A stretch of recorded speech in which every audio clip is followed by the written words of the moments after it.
യുവതി യുവാക്കൾക്ക് ഒരു പ്രതീക്ഷ നൽകുന്ന ഒരു സംരംഭം കൂടിയാണ് വർക്ക് നിയർ ഹോം എന്ന് പറയുന്നത്. അത് നമ്മുടെ സംസ്ഥാനത്ത് ആദ്യമായി ധനമന്ത്രിയുടെ മണ്ഡലം കൂടിയായ കൊട്ടാരക്കരയിൽ തുടങ്ങുന്നു എന്നുള്ളത് ഏറെ സന്തോഷകരം. ഇപ്പോൾ അതിൻ്റെ ആ ഉദ്ഘാടനം മുഖ്യമന്ത്രി ഉദ്ഘാടനം നിർവഹിച്ചു കഴിഞ്ഞു.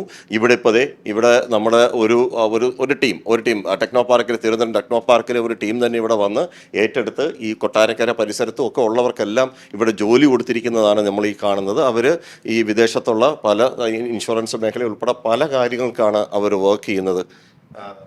എങ്ങനെയുണ്ട് ഈ ഒരു അവസരം വളരെ നന്നായിട്ട് തന്നെയാണ് തോന്നുന്നത്. നമുക്കിപ്പം കുറച്ച് ദൂരെയൊക്കെയുള്ള ആൾക്കാർക്ക് അവരുടെ വർക്ക് നിയർ ഹോം എന്നുള്ളൊരു ഓപ്ഷൻ പ്രൊവൈഡ് ചെയ്തത് എന്തുകൊണ്ടും നല്ലൊരു ആശയം തന്നെയാണ്. സോ ഇതിൽ വളരെ സന്തോഷമുണ്ട്. പലരും മൈഗ്രേറ്റ് ചെയ്ത് വിദേശത്തോട്ടൊക്കെ യുവതിവാക്കൾ പോവുകയാണ്. അപ്പം ഇതൊക്കെ ഒരു ബ്രേക്ക് ആവുമോ? അതെ, ഇതാകട്ടെ എന്ന് ഞാനും ആശംസിക്കുന്നു. അത്രയേ ഉള്ളൂ. നല്ല പദ്ധതിയാണ്.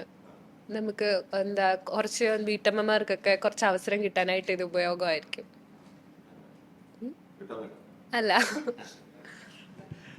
അപ്പോൾ നല്ലൊരു ഓപ്പർച്യൂണിറ്റിയാണ്. ട്രാവൽ റിലേറ്റഡ് ആയിട്ട് മാത്രം വർക്ക് ചെയ്യാൻ പറ്റാത്തവർക്ക് ഇതൊരു നല്ല ഓപ്പർച്യൂണിറ്റിയാണ്. അതെ, ഒരുപാട് എനിക്ക് ട്രിവാൻഡ്രമാണ്. അപ്പോൾ ഇങ്ങനെ എല്ലാവർക്കും നല്ലൊരു അവസരമാണ് ഇപ്പോൾ കിട്ടിയിരിക്കുന്നത്. ഈ മേഖലയിൽ പ്രത്യേകിച്ച് നമ്മുടെ ഈ IT ഫീൽഡ് ഉൾപ്പെടെ, IT എന്നല്ല, ഏതൊരു ഓഫീസിനും വർക്ക് നിയർ ഹോം എന്ന് പറയുന്നത് സൂട്ടബിൾ ആയിട്ടുള്ള അതിനൊരു പരിസ്ഥിതി ഒരുക്കുകയാണ്. ഒരു സിറ്റുവേഷൻ എങ്ങനെയൊക്കെയാണ് നമുക്കിത് കൊണ്ടുപോകാൻ കഴിയുക. ഈ ദൂരെയൊക്കെ ഉള്ളവർ, അല്ലെങ്കിൽ ഇപ്പോൾ ബാംഗ്ലൂരോ അല്ലെങ്കിൽ മറ്റുള്ള ബോംബെയോ അല്ലെങ്കിൽ എവിടെയെങ്കിലും പോയി ജോലി ചെയ്യാൻ കഴിയാത്തവരുണ്ട്, വീട് വിട്ടു പോകാൻ കഴിയാത്തവരുണ്ട്, ചിലപ്പോൾ പ്രായമായവർ മറ്റാരും ഇല്ലാത്തവരായിട്ടുള്ള തൊട്ടടുത്താണെന്നുണ്ടെങ്കിൽ അവർക്ക് ഇതിലേറെ സഹായകരമാണ്. വിവിധ കമ്പനികളിൽ ഇവിടെ തന്നെ അവർക്ക് വർക്ക് ചെയ്യാൻ പറ്റും. അഭി, എങ്ങനെയുണ്ട്? നിങ്ങൾ ഇതിൽ വളരെ സന്തുഷ്ടനാണോ? അതെ, തീർച്ചയായിട്ടും. പിന്നെ ഞങ്ങൾ ഈ ഒരു കോൺസെപ്റ്റ് വന്നപ്പോൾ തന്നെ ഞങ്ങൾ ഇതിൻ്റെ സപ്പോർട്ട് എല്ലാം പറഞ്ഞാണ്. ഒരുപക്ഷെ ഈ ഫെസിലിറ്റിയിൽ ഏറ്റവും കൂടുതൽ സീറ്റ് എടുത്തു തന്നെ ഞങ്ങളാണെന്നാണ് എൻ്റെ വിശ്വാസം.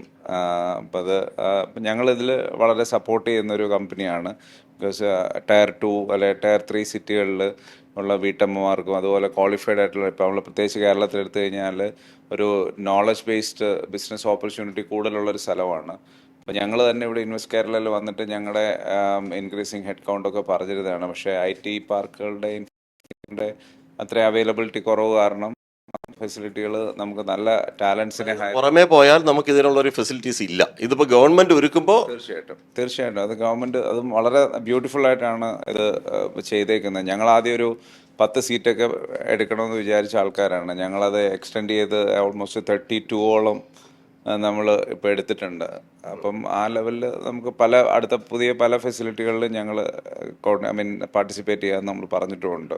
അപ്പോൾ ഇങ്ങനെ ഇവിടുന്ന് നല്ല നല്ല ടാലൻസിനെ ഞങ്ങൾക്ക് കിട്ടും. ഞങ്ങളുടെ എക്സ്പീരിയൻസിൽ ഇപ്പോൾ ടെക്നോ പാർക്ക് ഞങ്ങളുടെ ഓഫീസിലാണെങ്കിലും 1.5 മണിക്കൂർ 2 മണിക്കൂറൊക്കെ ബൈക്ക് ഓടിച്ച് വന്ന് ജോലി ചെയ്യുന്ന ഹൗസ് വൈഫ് വിമൻ എംപ്ലോയീസ് തന്നെ നമുക്കുണ്ട്. അപ്പോൾ അങ്ങനെയുള്ളവർക്ക് ഇങ്ങനെയുള്ള ടയർ 2 സിറ്റികളിലേക്ക് വരികയാണെങ്കിൽ അവർക്ക് നല്ലൊരു അവസരമല്ലേ. 24 hours security, electricity, power supply, എല്ലാ ഫെസിലിറ്റികളുമായിട്ട് കൊടുക്കുക എന്ന് പറഞ്ഞാൽ വലിയൊരു സംഭവം തന്നെയാണ്. നമുക്ക് അഫോർഡബിൾ ആണോ? തീർച്ചയായിട്ടും വളരെ നമുക്ക് അഫോർഡബിൾ ആയിട്ടുള്ള രീതിയിൽ തന്നെയാണ് അവരിപ്പം ചെയ്തേക്കുന്നത്. അപ്പം അതും നമുക്ക് ലോക്കലി അവർ ഹയറിംഗ് സപ്പോർട്ട് നമുക്ക് തരുന്നുണ്ട്. അവർ തന്നെ ഒരു ഡെഡിക്കേറ്റഡ് ആയിട്ടുള്ളൊരു റിസോഴ്സിനെ നമുക്ക് തരുന്നുണ്ട്. ലോക്കലി ഹയർ ചെയ്യാനുണ്ട്, കോളേജസ് മറ്റ് ഇൻസ്റ്റിറ്റ്യൂഷനുകളുമായിട്ടൊക്കെ കോർഡിനേറ്റ് ചെയ്തുകൊണ്ട്. അപ്പോൾ അതൊക്കെ നമുക്ക് പ്രയോജനം വരുമെന്ന് തന്നെയാണ് ഞങ്ങളുടെ വിശ്വാസം. നിങ്ങളുടെ ഈ IT ഇൻഡസ്ട്രിയിൽ ഇതൊരു റവല്യൂഷൻ തന്നെയല്ലേ, ഇത്തരം ഒരു സിറ്റുവേഷൻക്ക് വേണ്ടി ഒരു സഹായം ഒരുക്കുന്നത് ഗവൺമെന്റ്? തീർച്ചയായിട്ടും ഇതൊക്കെയാണ് ശരിക്കും കേരളത്തിലേക്ക് വരുന്ന കമ്പനികൾക്ക് ഗവൺമെൻറ് കൊടുക്കേണ്ട ഒരു വലിയ സപ്പോർട്ട്. ആ ഒരു ഇക്കോസിസ്റ്റത്തിൻ്റെ ഗുണഭോക്താക്കൾ ഞങ്ങൾ ആദ്യമേ ആവുന്നു എന്നുള്ളതാണ് ഞങ്ങൾക്ക് പറയാനുള്ളത്. അപ്പം നല്ലൊരു ഇനിഷ്യേറ്റീവ് തന്നെയാണ് ഇത്. കൂടുതൽ നന്നായിട്ട് പോകട്ടെ എന്ന് ഞങ്ങൾ ആശംസിക്കുന്നു. ഈ വർക്ക് നിയർ ഹോം എന്ന് പറയുന്ന ഒരു ആ പ്രോജക്റ്റ് എത്രമാത്രം സക്സസ് ആവുന്നു എന്നുള്ളതാണ് നമുക്ക് ഇതുപോലെയുള്ള ഇങ്ങനത്തെ സംരംഭകരിൽ നിന്ന് നമുക്ക് മനസ്സിലാവുന്നത്. ക്യാമറമാൻ അയ്യപ്പദേവിനൊപ്പം രാജ്കുമാർ.